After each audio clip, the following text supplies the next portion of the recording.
اوف صاروخ يا ولد، صاروخ والله. السلام عليكم، خلونا نشوف موهبة العراق القادم اللي حسب ما وصل لي هو مبابي العراق حيدر سلطان.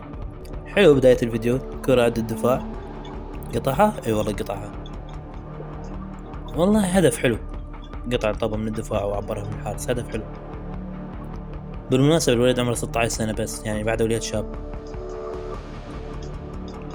هذا مو هو والله، هذا قوي. مقشرة حلوة. مبابي العراق مقشرة. نشاق يا جماعة الريال، أنا مدريدي. الولد حاليا ترى مثل منتخب السويد تحت 16 سنة. تمريرة حلوة. اوه والله هدف حلو. واو، ليش لو اعيد الفيديو. اوف صاروخ يا ولد، صاروخ والله. لكو قوي هذا اللاعب، والله ما توقعت من عنده هيك. ضربة جزاء، جول اتوقع. حلو، يعني شوت جزاء. ترى رجله كلش قوية على الجول. يعني شفت ذي الجولين اللي فاتن، والله وحش.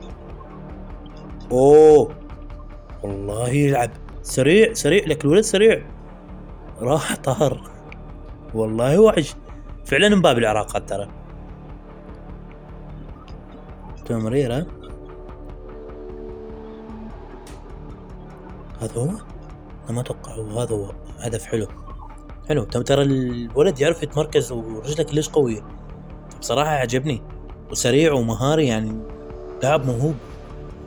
ما اعرف ليش هيك مضيعين مستقبل هذا الولد والله العظيم. فبنهاية الفيديو، ذا مثل العراق اهلا وسهلا، وذا مثل منتخب السويد، فكل التوفيق له.